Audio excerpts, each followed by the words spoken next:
میرے عزیزوں میں آپ کو بتاتا ہوں، سائنس پہلے کچھ چیزیں ایجاد کرتی ہے اور اس کے بعد پھر خود ہی انکار بھی کرتی ہے، ان کے نظریے بدلتے جاتے ہیں۔ پہلے ڈاروین کا نظریہ تھا کہ انسان بندر سے پیدا ہوا، ہاں وہ بیچارے چلے گئے، اس کے بعد لوگ بدلتے گئے نظریے، ہاں وہ رہے ہوں گے، ہم تو نہیں۔ بندر ترقی کرتے کرتے انسان بن گیا، اور جو باقی بچے ہیں بندر، ان کا کیا قصور ہے؟ وہ کب بنیں گے؟ ہم تو ان کا بھی انتظار کر رہے ہیں، ان میں بھی کوئی بابو آ جائے۔ بندر ترقی کرتے کرتے انسان بن گئے، یہ ڈاروین کا نظریہ تھا، لیکن بعد میں اس نظریے کا انکار ہو گیا، اور اس کے بعد کئی نظریے آتے رہے، اور پھر یہ 20ویں صدی کے شروع میں 1906 میں غالباً البرٹ آئنسٹائن نے کئی نظریے پیش کیے۔ بڑا سائنٹسٹ ہے اور اس کے پیچھے پوری دنیا آج بھی بھاگتی ہے، اور ان کو ایسا لگتا ہے وہ جو بتا دے وہی سب ہے۔ دھوکہ بھی ہو سکتا ہے، اور ہر ترقی کے بعد پچھلی چیزیں چھوڑ دی جاتی ہیں۔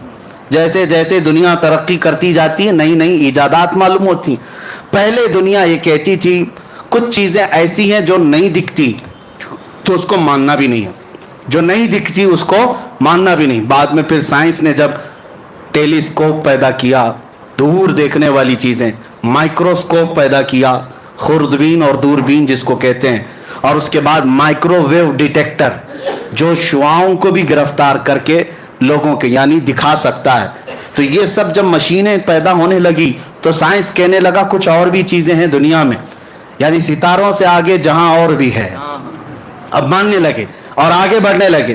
اور اس کے بعد میں کہتا ہوں عقل کے اندھوں کو جو میرے آقا صلی اللہ علیہ وسلم کے معراج کے سفر کے منکر ہیں، حضور کو یہ سفر کیوں دیا گیا تھا؟ یہ سائنس کے لیے ہی ہے، میں آپ کو بتاؤں۔ اس لیے کہ ہر نبی کو جو معجزہ دیا گیا ہے، اس زمانے کی جو سب سے اعلیٰ چیز تھی اسے چیلنج کرتے ہوئے معجزہ دیا گیا۔ اس زمانے کے جو لوگ سب سے بڑے ترقی یافتہ ہوتے تھے، ان کو چیلنج کرنے کے لیے نبی کو معجزہ دیا جاتا تھا۔ موسیٰ علیہ السلام کے زمانے میں جادو اپنے عروج پر تھا۔ موسیٰ علیہ السلام کو لکڑی کا عصا ایسا دیا گیا کہ زمین پر ڈالیں تو سانپ بن جائے، اور اس کے بعد اٹھا لیں تو پھر لکڑی بن جائے۔ جیب میں ہاتھ ڈال کر موسیٰ علیہ السلام نکالتے تو ہاتھ ایسا چمکتا کہ رات اجالی ہو جاتی۔ یہ دے بیسا، یہ دو معجزے تھے۔ اس زمانے کے جادوگر حیرت میں تھے، ایسا کیسے ہو سکتا ہے، کیونکہ وہ چھوٹی چھوٹی رسیوں سے وہ بھی سانپ بنا لیتے تھے۔ اب میں آپ کو بتا دوں معجزے اور جادو میں فرق کیا ہے۔ آپ سوچیں گے موسیٰ علیہ السلام کا مقابلہ فرعون کے جادوگروں کے ساتھ ہوا تھا۔ میں پوچھ رہا ہوں ٹائم کوئی مسئلہ تو نہیں ہے؟ ہاں، آج معراج کی شب ہے، کسی کو جانا ہے، میں پابند نہیں کرتا، جس کو جانا ہے وہ جا سکتے ہیں، جسے بیٹھنا ہے وہ بیٹھ سکتے ہیں۔ اللہ تبارک و تعالی رحم فرمائے۔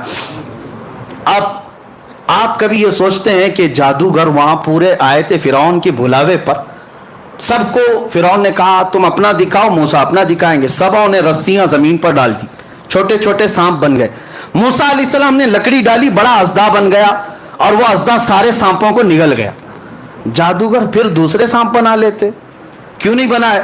بلکہ قرآن میں ہے قالوا آمنا برب موسیٰ و ہارون، سبوں نے پکار کر کہا موسیٰ و ہارون کے رب پر ہم ایمان لاتے ہیں۔ سارے جادوگر اتنی بات پر ہار گئے، ارے اور دکھاتے، اور کچھ دکھاتے۔ اب فرق میں آپ کو بتاتا ہوں، جادوگر جو دکھاتا ہے وہ جادو چیزوں کو بدلتا ہے۔ مثال کے طور پر ابھی یہاں بوٹل کوئی جادوگر اس طرح پھینک دیا اور آپ کو لگا پھول گر رہے ہیں، کرتے ہیں نا میجیشین، لیکن یہ ہوتا کیا ہے؟ وہ ہوتا یہ ہے کہ صرف نظروں کا دھوکہ، یعنی نظروں پر بندش ہو جاتی ہے۔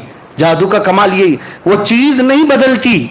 جادوگر دیکھ رہا ہوتا ہے یہ بوتل بوتل ہی ہے، لیکن لوگوں کو پھول دکھ رہی ہے۔ جادوگر کی نظروں میں چیز نہیں بدلتی۔ اب موسیٰ علیہ السلام کے مقابل میں جو جادوگر آئے تھے، رسیاں ڈالے تو صحیح، دنیا کو سانپ دکھ رہے تھے لیکن جادوگروں کو تو رسی دکھ رہی تھی۔ لیکن موسیٰ علیہ السلام جس لکڑی کو ڈالے تھے وہ حقیقت میں سانپ تھا، وہ حقیقت میں سانپ تھا۔ یہی فرق ہے، جادوگر نظر بندی کرتا ہے، نبی جو معجزہ دکھاتا ہے حقیقت بدل دیتا ہے، حقیقت بدل دیتا ہے۔ موسیٰ علیہ السلام کو ان کے زمانے کا بڑا چیلنج تھا جادو، اس سے بڑی چیز موسیٰ علیہ السلام کو دی گئی۔ عیسیٰ علیہ السلام کے زمانے میں یونان کے ڈاکٹر طبیب بڑے مشہور تھے، بیماروں کو صحیح کرنے میں ان کا کوئی مثال نہیں تھا، بڑی بڑی دوائیاں ایجاد کر چکے تھے۔ عیسیٰ علیہ السلام کو اللہ نے معجزہ کیا دیا؟ کوڑی کوڑ کے بیمار برس سفید داغ والا آج تک اس کا علاج نہیں. یونان کے لوگ اس وقت بڑی بڑی بیماریوں کا علاج ڈھونڈ لائے تھے, لیکن برس کی بیماری, سفید وائٹ داغ جو ہے, اس کا علاج آج بھی نہیں ہو پاتا. کوڑ کی بیماری اور برس کی بیماری والے پر عیسیٰ علیہ السلام صرف ہاتھ لگا دیتے, اسے شفا مل جاتی. مادر زاد اندھے جو پیدائشی اندھے ہیں, عیسیٰ علیہ السلام ان کے سر پر ہاتھ رکھتے, آنکھیں آ جاتی.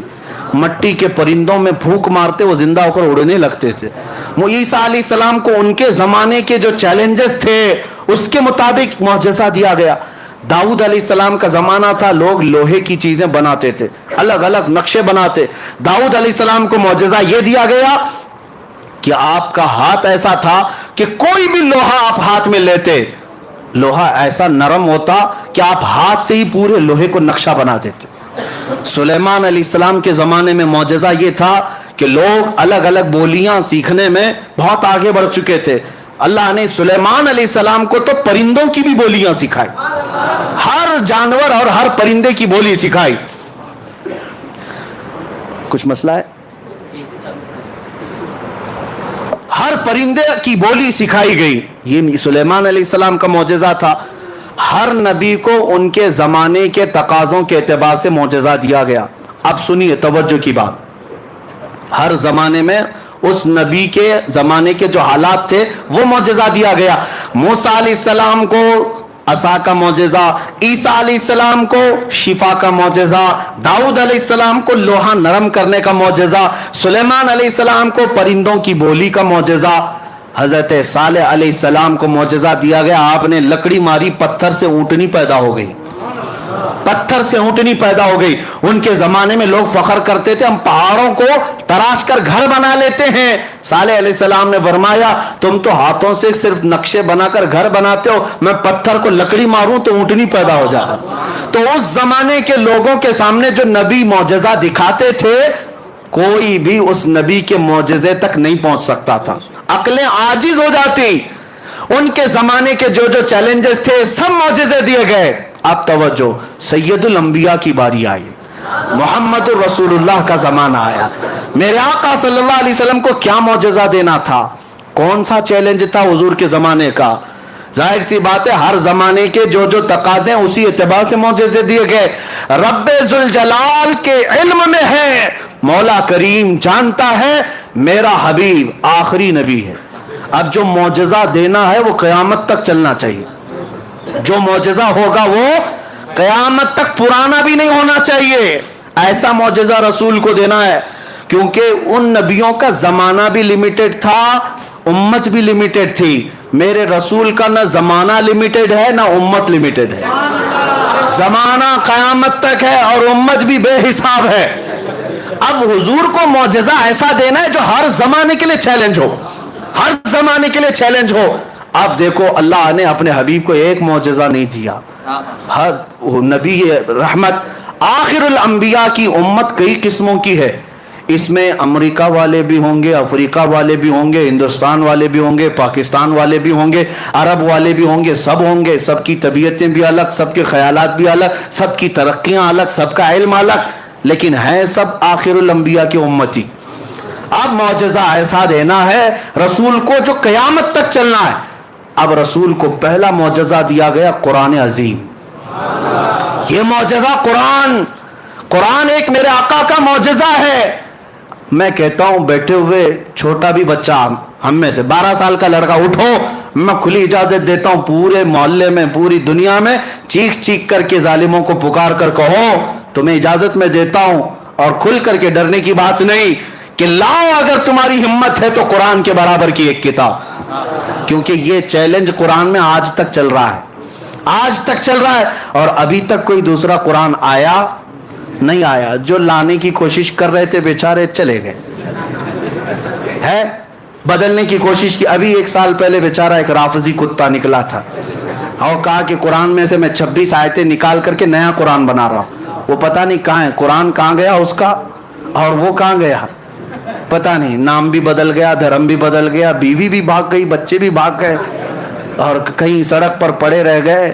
اور اسی کو اعلیٰ حضرت نے سمجھایا تھا, یا رسول اللہ جو تیرے در سے یار پھرتے ہیں جو تیرے در سے یار پھرتے ہیں در بدر یوں ہی خار پھرتے ہیں.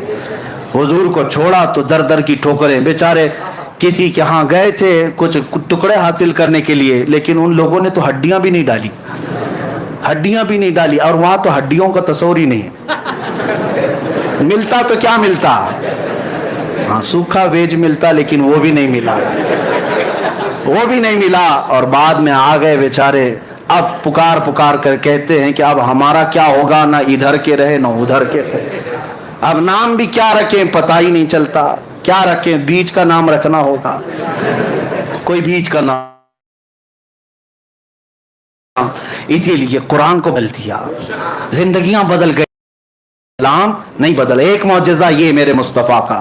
آج بھی چیلنج چل رہا ہے, امریکہ نے بھی کوشش کی ہے, بہت سارے لوگ الفرقان نام سے بھی بنائے, الفرقان نام سے, اور قرآن کے الگ الگ انداز بنائے. لیکن مسلمانوں مجھے بتاؤ, کیا تمہارے تک پہنچی وہ کتاب؟ کہیں پہنچی؟ بلکہ میں کہتا ہوں ہمارے اندر 1000 فرقے کیوں نہ ہو جائیں, ہر ایک یہاں قرآن الحمدللہ سے شروع ہوتا ہے والناس پہ ختم ہوتا ہے. اس بات پر سب کا اجماع ہے, سب کا اتفاق ہے. قرآن سب دیوبندی بھی وہی پڑھتے ہیں, اہل حدیث بھی وہی پڑھتے ہیں, شیعہ بھی وہی پڑھتے ہیں, سب قرآن وہی پڑھتے ہیں سارے. اور بھی بہت ساری چیزیں ہیں, لیکن قرآن ایک ایسا معجزہ ہے میرے مصطفیٰ کا, اس کو کوئی بدل نہیں سکا اور نہ اس کی مثل لا سکا. یہ ہر زمانے کا چیلنج اور قیامت تک چلتا رہے گا, چلتا رہے گا. اب دوسرا معجزہ حضور کا جو بہت اعلیٰ ہونا تھا, چیلنج. اب دیکھیں ہر نبی, پھر ذہن میں بات رکھیں, ہر نبی کو اللہ نے وہ معجزہ دیا جو اس زمانے کے لوگوں کا عروج کا کام ہوتا تھا, ان کو چیلنج کرنے کے لیے دیا گیا. رب ذوالجلال کے علم میں تھا میرا آخری نبی, میرا محبوب جب جائے گا اس کی امت بعد میں ترقی کرے گی, ترقی کرے گی, ترقی کرے گی, ٹیکنالوجی آئے گی, سائنس آئے گا, اور پھر اس کے بعد یہ لوگ چاند تک پہنچنے کے دعوے کریں گے, کبھی اسپیس پہ جانے کے دعوے کریں گے, خلا میں پہنچ جائیں گے, اور اس کے بعد کہیں گے ہماری طاقت بہت زیادہ ہے. اس لیے 14 صدیوں پہلے محبوب تم بتاؤ, میں تو وہاں تک پہنچا, وہاں تک پہنچا جس کا تو کوئی نام ہی نہیں ہے, جو لامکاں ہے. اب سنو, اب کے زمانے میں 1906 کی بات کر رہا ہوں, آئنسٹائن سے پوچھا گیا تھا, اس نے ایک نیا نظریہ پیش کیا تھا, اسپیشل تھیوری آف ریلیٹیوٹی. کہتے ہیں اسپیس, ٹائم اور انرجی, ان تمام چیزوں میں گہرا تعلق ہوتا ہے. اور البرٹ آئنسٹائن نے کہا کہ اگر کوئی اوپر کا سفر کر رہا ہے تو ایک سفر یہ ہمارا انسانوں کا ہے, اور ایک سفر نوری سال کا ہے. Speed of light, speed of light کا مطلب کیا ہے؟ روشنی کی رفتار کتنی ہوتی ہے پتہ ہے آپ کو؟ روشنی کی رفتار جس کو کہتے ہیں 3 lakh kilometre per second, 3 lakh kilometre per second, speed of light اس کو کہتے ہیں. سپیڈ آف لائٹ کے سفر آئنسٹائن کہتا ہے کہ ناممکن ہے, نہیں ہو سکتا. اتنی لمبا سفر اور اتنا تیز سفر کوئی کرے گا اس کا جسم ہی ختم ہو جائے گا. یعنی یہ اسپیس اگر, ہاں اس کے بعد پھر جب مشینیں تیار ہوئیں اور پھر خلا میں جانے لگے لوگ, اسپیس پر جانے لگے. اسپیس پر جانے والی جو یعنی ایجنسیاں ہیں, سب سے پہلے ناسا نے 1969 میں جو چاند پر بھیجا تھا اپنا ایک قافلہ, آپ نے سنا ہوگا, نیل آرمسٹرانگ جو سب سے پہلے چاند میں جانے کا جن کا دعویٰ ہے. بہرحال جو بھی ہے, ناسا ایک کمپنی ہے, ایک ایجنسی ہے جو اسپیس کے معاملات کو دیکھتی ہے. تو اب انہوں نے بھیجا اور وہاں چاند تک 3 لوگ پہنچے بھی, اور وہاں کی کچھ چیزیں بھی لے آئے, اور وہاں سے تصویریں بھی لے کر کے آئے. یہ ساری چیزیں ان کے نزدیک ممکن ہوئی. اور چاند کہاں ہے؟ بازو گھر میں نہیں ہے.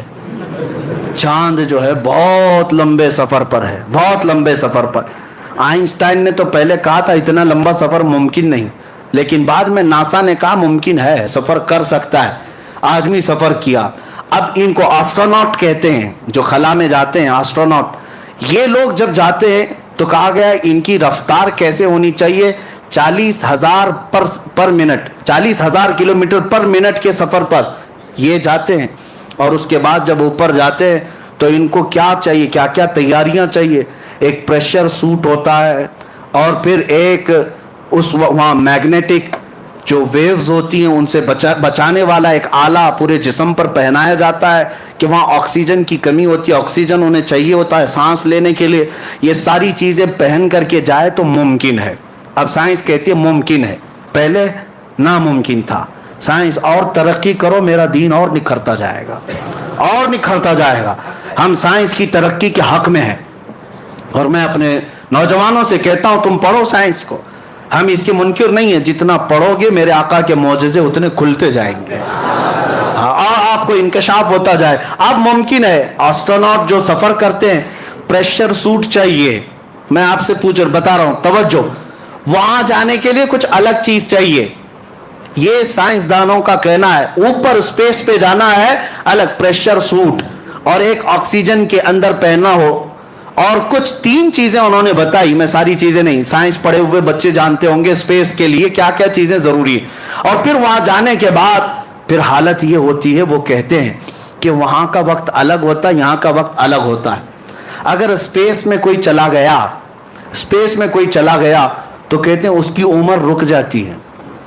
ہاں، یہ آئنسٹائن کا کہنا ہے کہ اگر کوئی 2 جڑواں بھائی ایک زمین پر ہے اور ایک سفر پہ چلا گیا سپیڈ آف لائٹ کے اعتبار سے، اگر وہ 1 سال کے بعد آئے تو اس کا بھائی 10 سال کا بڑا ہو چکا ہوگا اور وہ 1 سال کا ہوگا، یعنی اس کے لیے عمر رک جاتی ہے۔ تو یہ ان کے نظریات ہیں۔ اب میں جو چیز تمہیں ثابت کرنا چاہتا ہوں وہ یہ ہے، سائنس کے اعتبار سے پریشر سوٹ چاہیے، وہاں جانے کے لیے ایک الگ سفر چاہیے۔ اب آؤ واقع معراج کے شروعات میں نے سب سے پہلے کیا کہا، جب بیت الحرام مسجد الحرام میں میرے آقا آرام کر رہے تھے، جبرائیل امین آئے، اٹھائے اور سب سے پہلے کہاں لے گئے؟ زمزم کے پاس، اور لے جا کر کے کیا کیا؟ نبی پاک صلی اللہ علیہ وسلم کا سینہ چاک کیا، اور پھر دل نکالا گیا، اور پھر جنت کے پانی سے جو تشت میں انوار و تجلیہ سے بھرا تھا وہ دھویا گیا، اور پھر حدیث میں کچھ ڈالا گیا۔ آج سائنس کہہ رہی ہے کچھ پہن کے جانا پڑے گا، اوپر سپیس پہ جانے کے لیے کچھ پہن کے جانا پڑے گا۔ تم جتنی ترقی کرتے جاؤ میرے مصطفیٰ کا معجزہ معراج تمہیں چیلنج کرتا رہے گا۔ نبی پاک صلی اللہ تعالی علیہ وسلم کے قلب اطہر میں وہ چیز ڈالی گئی جو عام انسانوں کے قلب میں ہو ہی نہیں سکتی، کسی کے جسم میں ہو ہی نہیں سکتی، اس لیے کہ رسول پاک کو اس سفر پر لے جایا جا رہا تھا جہاں پر دباؤ ہے، پریشر ہے، اور نبی پاک کو ایسا بنا کر لے جایا گیا کہ عالم بشریت کے تقاضے ختم، اب عالم نورانیت شروع ہو چکا تھا۔ عزیزان گرامی وقار، اب اللہ رب العزت معجزے نبیوں کو کیوں دیتا ہے؟ ایک چیز ہے، تعجب تو سب چیزوں میں ہونا چاہیے، لیکن ہماری عقل کیا ہے جانتے ہیں؟ اللہ رب العزت کے نظام میں ایک عادت ہے اور ایک قدرت ہے، ایک عادت ہے اور ایک قدرت ہے، دونوں چیزیں آپ کو سمجھا رہا ہوں۔ شادی ہو گئی شوہر اور بیوی کی، بچہ ہوا، آپ مانیں گے کہ نہیں کہ ہاں فلاں کو ایک بیٹا ہو گیا، ایک بیٹی ہو گئی؟ کوئی تعجب کی بات ہے تعجب کی بات، لیکن تمہاری عقل عادی ہو گئی، روز دیکھتے ہیں بچے پیدا ہو رہے ہیں تو آپ کو تعجب نہیں لگتا۔ تعجب کیا ہے؟ سوچنا چاہیے، کسی سے پوچھو ایک نطفہ ہی تو گیا تھا، ایک پانی کا قطرہ ماں کے پیٹ میں گیا، پھر وہ قطرہ بڑا کیسے ہوا، وہ قطرہ پھر گوشت کیسے بنا، اس میں ہڈیاں کہاں سے آئی، چہرہ کیسے بنا، کان ناک کیسے بنے، یہ ہاتھ پیر کیسے بنے، اور پھر باہر کیسے آیا، شکل گئی ایک قطرے میں تھی بن کر کے کوئی اور شکل آئی، ہے تو یہ بھی تعجب کی بات، لیکن روز دیکھ رہے ہیں اس لیے اس کو عادت کہتے ہیں۔ اس کو کیا کہتے ہیں؟ عادت۔ اللہ تبارک و تعالیٰ کے نظام میں کچھ چیزیں عادت ہے وہ بھی تعجب کی بات، لیکن وہ عادت ہے۔ زمین میں بیج ڈال دیا، پودا اگایا، تعجب ہوتا ہے آپ کو؟